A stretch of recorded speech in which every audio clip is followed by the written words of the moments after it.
Good morning, students, and in this video, we will discuss a totally new topic pre incorporation contract. So, let's begin. Okay, students, so today we will start a totally new topic pre incorporation contract. So, pre incorporation contract, as the name suggests, means the contract which are entered into before the incorporation of company. Pre incorporation मतलब incorporation होने से पहले, मतलब company को incorporate करने की जो प्रक्रिया है उसकी ये पूरे होने से पहले अगर आपने कंपनी के बिहाफ पे अगर कोई कॉन्ट्रैक्ट करा है, so if you make any contract on behalf of the company which is still undergoing the process of incorporation. That means the company hasn't been incorporated yet. The company hasn't received its certificate of incorporation. मतलब company अभी तक incorporate नहीं हुई है, company को अभी तक उसका सर्टिफिकेट ऑफ इनकॉर्पोरेशन अभी तक नहीं मिला है, बट फिर भी आपने क्या करा, कंपनी के नाम से कोई कॉन्ट्रैक्ट कर दिया। अगर आप सपोज करिए, आप अगर कोई कंपनी बनाई है अगर आपने, और आप जो है कोई प्लांट या मशीनरी अगर आप खरीदना चाहते हो, ठीक है, कोई मशीनरी, कोई इक्विपमेंट, कोई आप कुछ भी मतलब खरीदते हो कंपनी के नाम से, ठीक है, तो वो क्या होगा, प्री इनकॉर्पोरेशन कॉन्ट्रैक्ट। मतलब कंपनी आपकी बनी नहीं है, कंपनी इस समय आपकी एग्जिस्टेंस में है ही नहीं, बट आपने फिर भी क्या करा, कंपनी के नाम से कॉन्ट्रैक्ट कर लिया। सो it will be known as a pre-incorporation contract because the process of incorporation is not been complete, but still you have made a contract on behalf of company. ठीक है, इनकॉर्पोरेशन की process अभी तक complete नहीं हुई है, but still आपने उसके नाम पे, जो कंपनी अभी इनकॉर्पोरेट नहीं हुई है उसके नाम पे आपने कॉन्ट्रैक्ट कर लिया। ठीक है, अब क्या प्री इनकॉर्पोरेशन कॉन्ट्रैक्ट क्या कंपनी के ऊपर बाउंड होता है?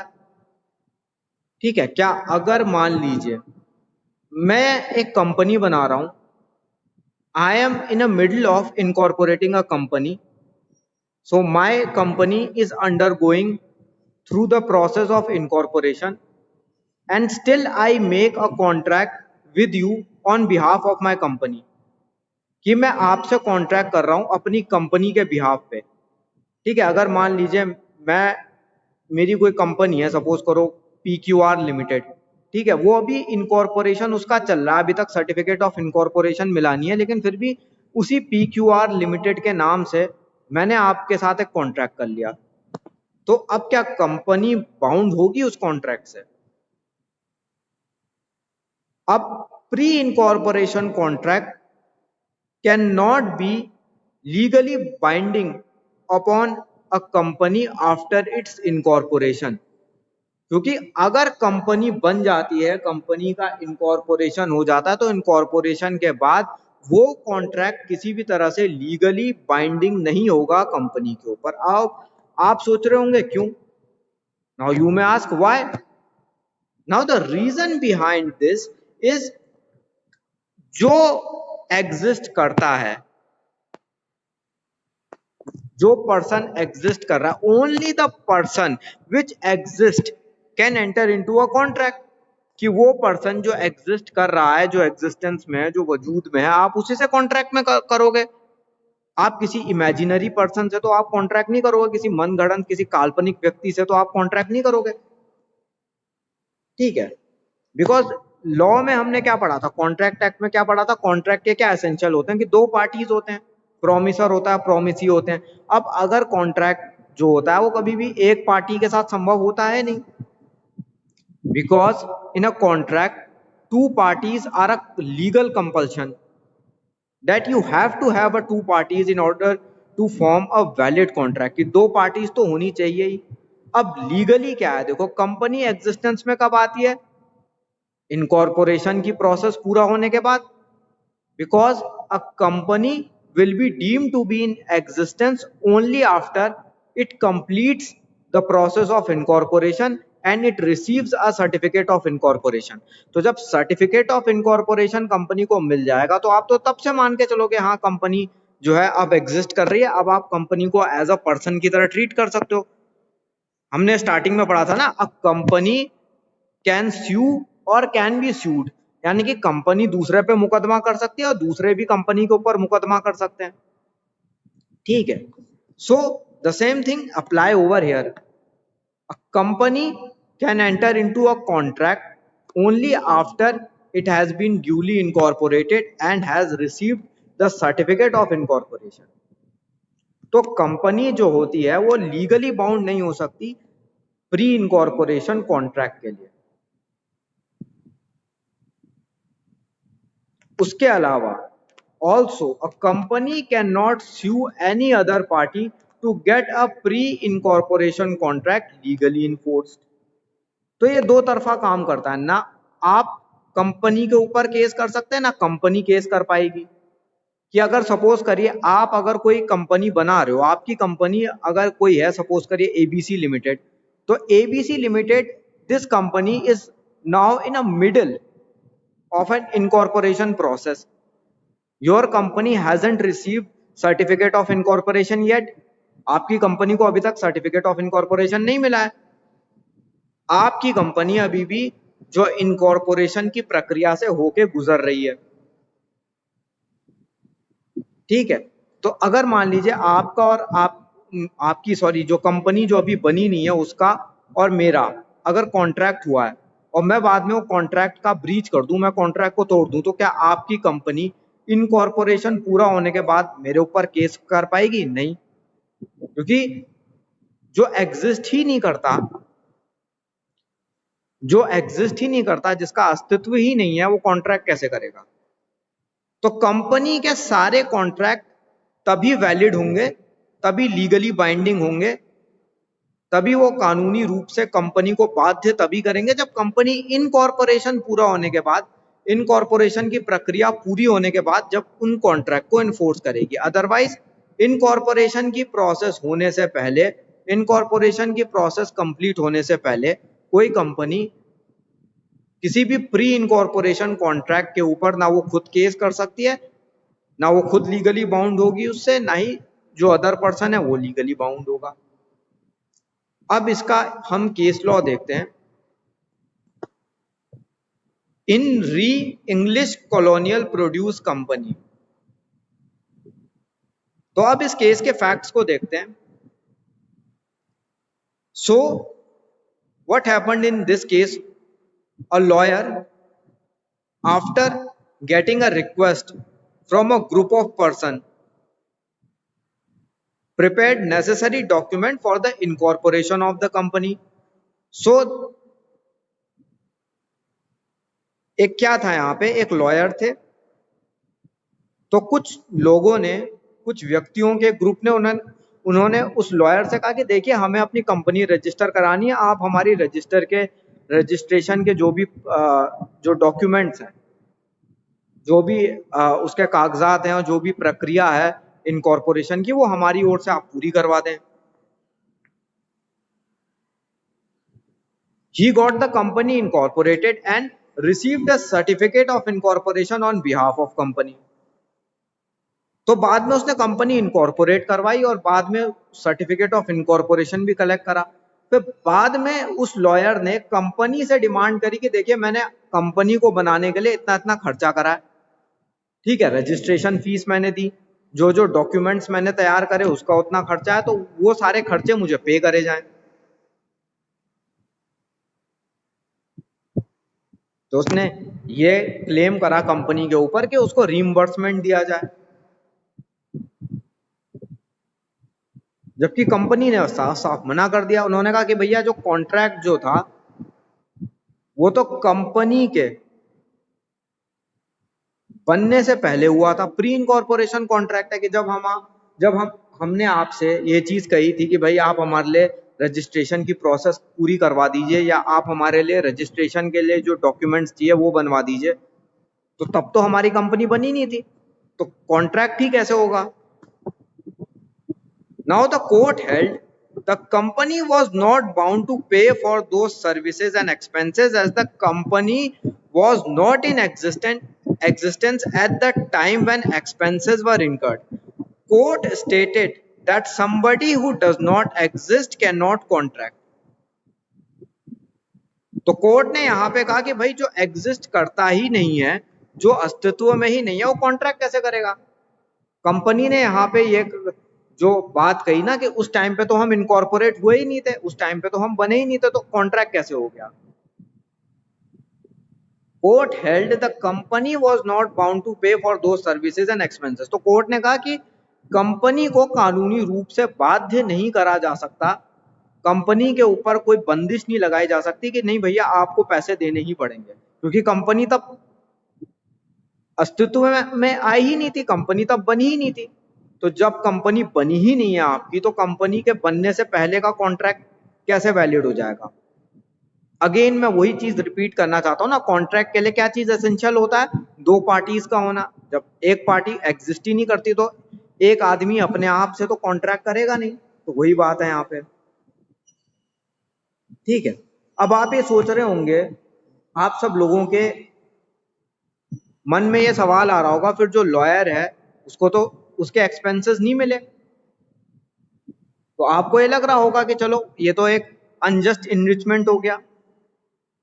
तो उस लॉयर को क्या करना चाहिए था, बेसिकली जो 4 या 5 जितने भी पर्सन्स आए थे, वो जो इंडिविजुअल्स उसके पास रिक्वेस्ट लेकर आए थे कि मेरे लिए कंपनी के रजिस्ट्रेशन के लिए आप पेपर्स वगैरह बनाइए, तो उन पर्सन्स जो थे, जो इंडिविजुअल्स जो थे, जो भी आदमी आए थे कंपनी बनाने की रिक्वेस्ट को लेके, उन सारे पर्सन्स पे इंडिविजुअली उन्हें मुकदमा करना चाहिए था। वो कंपनी पे मुकदमा नहीं कर सकते, कंपनी तो कह सकती है देखिए हम तो बने ही नहीं थे उस टाइम पे, कंपनी हमारी बनी ही नहीं थी। तो जो इंडिविजुअल्स जो आए थे, जो जो व्यक्ति जो आए थे उसके पास कंपनी बनाने की रिक्वेस्ट लेके, वो उसके ऊपर मुकदमा फाइल कर सकता है, लेकिन कंपनी के ऊपर केस नहीं कर सकता क्योंकि कंपनी तब बनी ही नहीं थी। अब ये जो केस है, ये इसका उलट सिनेरियो का है कि यहाँ पे एक पर्सन ने कंपनी के ऊपर केस करा प्री इनकॉर्पोरेशन कॉन्ट्रैक्ट के ऊपर। अब अगर कंपनी वो करती है कि अगर कंपनी अगर मान लो बनी नहीं है, कंपनी ने बनने से पहले कॉन्ट्रैक्ट कर लिया और बाद में जब कंपनी का इनकॉर्पोरेशन हो गया तो सामने वाले पर्सन ने कॉन्ट्रैक्ट का ब्रीच कर दिया, तो तब उस केस में कंपनी क्या कर सकती है। क्या कंपनी सामने वाले को बाउंड कर सकती है लीगली, क्या सामने वाले को कानूनी रूप से बाध्य बना सकती है कंपनी। तो अब इसको देखते हैं, Natal Land and Colonisation Company Limited versus Pauline Colliery Syndicate. ठीक है, अब इस केस में क्या हुआ था कि ये जो पहली कंपनी है नेटल लैंड कॉलोनाइजेशन लिमिटेड, इसने एक लीज का कॉन्ट्रैक्ट साइन करा पॉलिन कोलियरी सिंडिकेट के एक रिप्रेजेंटेटिव से, और उस टाइम पे ये सिंडिकेट जो था बना नहीं था। ये जो सिंडिकेट वाली जो कंपनी है, ये उस टाइम पे बनी नहीं थी, उसका इनकॉर्पोरेशन हुआ नहीं था, तब उस कंपनी के इनकॉर्पोरेशन की प्रक्रिया तब पेंडिंग थी, लंबित थी। So a representative from the syndicate entered into a contract on the behalf of syndicate with natal land colonization for lease in respect of a coal mine। तो एक कोयले की खदान के संबंध में जो लीज का जो एग्रीमेंट था, तो उस कंपनी जो सिंडिकेट कंपनी जो है जिसका अभी इनकॉर्पोरेशन नहीं हुआ, उसी के एक प्रतिनिधि ने, उसी के एक रिप्रेजेंटेटिव ने इस कंपनी के साथ जो नेटल लैंड कॉलोनाइजेशन लिमिटेड के साथ उसने एक कॉन्ट्रैक्ट करा। Syndicate was not incorporated at the time of signing of contract and its representative entered into a contract in the name of syndicate। कि जो पॉलिन कोलियरी सिंडिकेट जो है, ये जो सिंडिकेट वाली जो कंपनी है, इस कंपनी का इनकॉर्पोरेशन तब हुआ ही नहीं था, मतलब कंपनी बनी ही नहीं थी, कंपनी के जो सर्टिफिकेट ऑफ इनकॉर्पोरेशन था वो प्रिपेयर हुआ ही नहीं था, सर्टिफिकेट ऑफ इनकॉर्पोरेशन जो है वो बना ही नहीं था कंपनी का।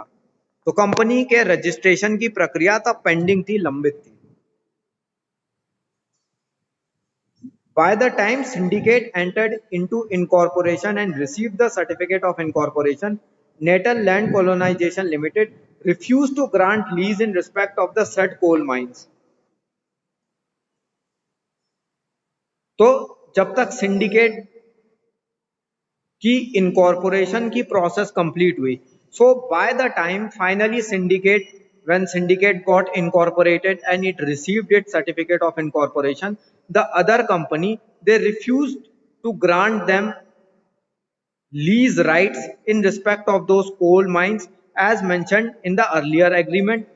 तो जो एग्रीमेंट में, जो लीज के कॉन्ट्रैक्ट में जो पर्टिकुलर जो कोल माइन से रिलेटेड जो लीज का राइट जो देना था, वो राइट उन्होंने दिया ही नहीं। ठीक है, फिर syndicate brought an action against Natal Land Colonisation Limited for the specific performance of contract और डैमेजेस। तो बाद में ये जो सिंडिकेट वाली जो कंपनी है, सिंडिकेट कंपनी ने दूसरी कंपनी जो है उसके ऊपर केस कर दिया और उन्होंने कहा कि या तो आप स्पेसिफिक परफॉर्मेंस करिए या फिर हमें डैमेजेस दीजिए। स्पेसिफिक परफॉर्मेंस सबको पता ही होगा, जब कॉन्ट्रैक्ट को एज इट इज परफॉर्म करने के लिए कहता है, जब सामने वाला ये क्लेम करता है कि भाई जो भी कॉन्ट्रैक्ट में लिखा गया है या तो आप उसे एज इट इज परफॉर्म करिए, स्पेसिफिक परफॉर्मेंस कहते हैं, आपने कॉन्ट्रैक्ट में पढ़ा है सबने।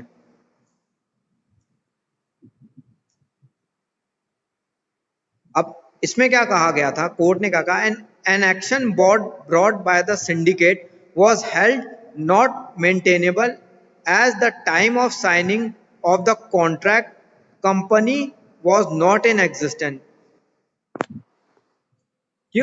अब कोर्ट ने कहा कि जो भी उन्होंने केस फाइल करा है, so the court held that the suit filed by the syndicate company was without any merits as the syndicate company was not incorporated at the time when the contract was formally signed। कि जब contract बना था, जिस वक्त contract बना था उस वक्त तो कंपनी एग्जिस्ट ही नहीं करती है, कि उस टाइम तक तो कंपनी, अगर मान लीजिए कि कोई पर्सन अभी पैदा भी नहीं हुआ है सपोज करो, तो आप उस पर्सन जो पैदा भी नहीं हुआ है उसके साथ क्या कॉन्ट्रैक्ट कर सकते हो? वो पर्सन जो अभी दुनिया में आया ही नहीं है, जो एग्जिस्ट ही नहीं करता, क्या आप उससे कॉन्ट्रैक्ट कर सकते हो? कि मतलब कोई ऐसा आदमी है जो अभी, मतलब कोई भी एक ऐसा व्यक्ति है जो अभी पैदा ही नहीं हुआ है, वो अभी तक उसका मतलब जन्म ही नहीं हुआ है, लेकिन फिर भी क्या आप उससे कॉन्ट्रैक्ट कर सकते हो? नहीं ना। तो वैसे ही जब कंपनी ही, देखिए कंपनी का जन्म एक प्रकार से कब होता है, कंपनी का जन्म एक प्रकार से तब होता है जब उसको इनकॉर्पोरेशन का सर्टिफिकेट मिल जाता है, और जो भी सर्टिफिकेट ऑफ इनकॉर्पोरेशन में whatever date is mentioned, वो कंपनी का एक डेट ऑफ बर्थ हो गया, एक उसकी जन्म तिथि हो गई। ठीक है, तो यहां पे ये कहा कि भाई जब कंपनी एग्जिस्ट ही नहीं करती, क्योंकि जिस टाइम पे कॉन्ट्रैक्ट बना तब तो कंपनी एग्जिस्ट ही नहीं कर रही है, तो फिर किस बेसिस पे कॉन्ट्रैक्ट को लीगली बाइंडिंग बनाया जा सकता है, किस आधार पे जो है दूसरी कंपनी को कानूनी रूप से बाध्य कैसे करा जाएगा? तो यहाँ पे कोर्ट ने कहा company has no legal right to enforce the contract, कि कंपनी के पास कोई अधिकार नहीं है कि वो इस कॉन्ट्रैक्ट को बाध्य बनाए दूसरी कंपनी के लिए। ठीक है, so that's it for today's video. Thank you for watching.